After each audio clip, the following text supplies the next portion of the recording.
Okay, today what we're going to do is we are actually going to be talking about something that has to do with solving quadratic formulas, but in a different type of way. So before we get into the real richness of our lesson today, I just wanted to touch on this lovely graph I have here. So we have learned all of these different methods on how to solve quadratic formulas. Graphing, square roots, factoring, completing the square, and last but not least, the quadratic formula. So since we've learned all these, when on earth do we use them all? Well, um, there is this nice little graph here that I have put together for you in order to help break that down. This is a great tool to have because instead of trying to factor a problem that is not factored easily or just isn't factorable at all, you don't want to waste your time trying to factor it, okay? So, um, basically we talked about this briefly today in class, so I'm just reiterating what we already talked about. Okay, so with graphing, we want to do that when we know it's easily graphable or when you do have a graphing calculator handy. I know not all of you have one, but that would be the best case scenario for that. Square roots, if the equation has no x term, for example, if our problem is x squared plus 9 equals 0, we know that x squared, if we transfer that 9 over, we could easily go from there, okay? Um, Factoring, if you can see right away that the equation is easily factorable, then go for it, factor it, okay? That would, and use the zero product property for that. Completing the square. If you have an x squared term that's 1, but you cannot factor it easily. So that would be if you can't easily just spot, oh, I can factor this really quick, then I would complete the square. And last but not least, the quadratic formula is kind of the end all if you don't think that you can factor it easily, if the numbers are really big and you don't think you could complete the square with it. This is kind of your best friend, okay?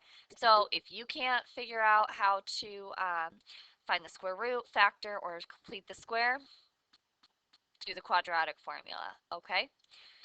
All right, so now to dive into the actual meat of our lesson today, so to speak. So we know how all of these, we know up to this point we have discovered that sometimes when we're graphing or solving quadratic equations, that there are often two solutions, one solution, or zero solutions. And just to remind you, if we have two solutions, that means that our lovely parabola is going over the x-axis in two spots.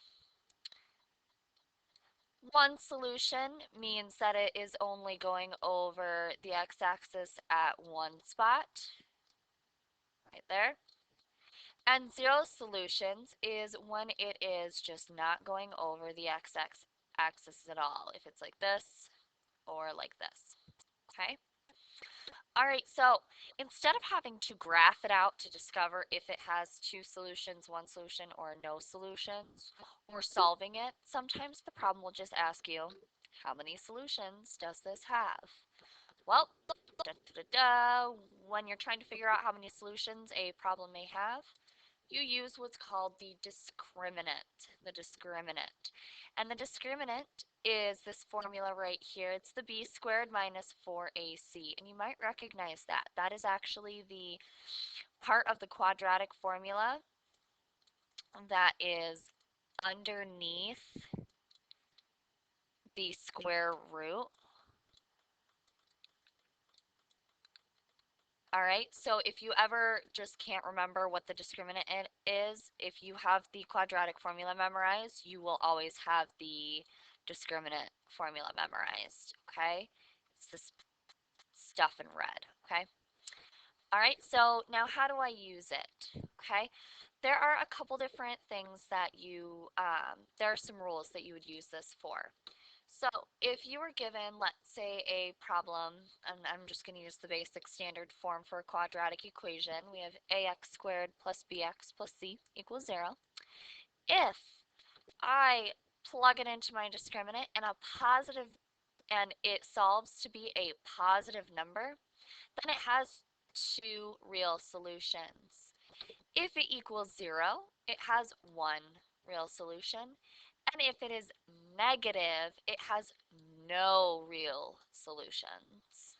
Sorry about my typo there. All right, so let's do some examples with this. So, and this is kind of hard to see, and I apologize for that. We have y equals x squared minus 6x plus 3.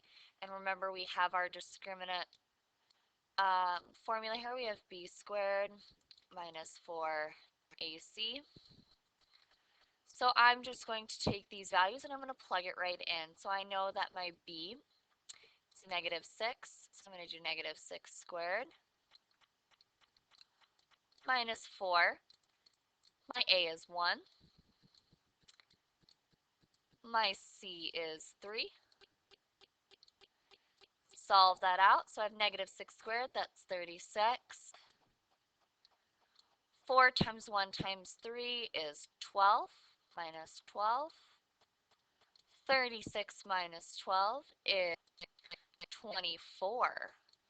So because my answer is a positive number, I know it has two real solutions. So if I were to,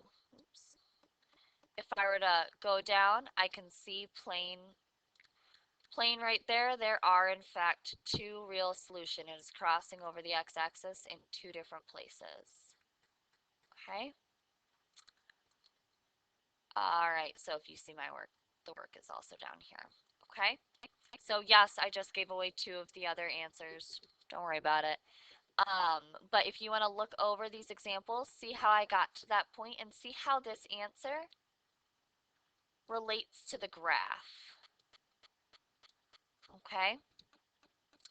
All right. So, last but not least, I have a couple other examples for you, and this is exactly what a problem um, in your book or on the test or basically anywhere that they're asking you to solve quadratics would look like if they're just trying to find out how many solutions. Not necessarily what the solutions are, but just how many there are. So what I would like you to do is, if you could do these in your whisk tonight and get a good handle on them, memorize what will give you a two solutions, one solution, or zero solutions, depending on what your answer to the discriminant is. Otherwise, that's all I've got for you. All right, so please come to class with any questions or comments or concerns. Otherwise, have a good evening.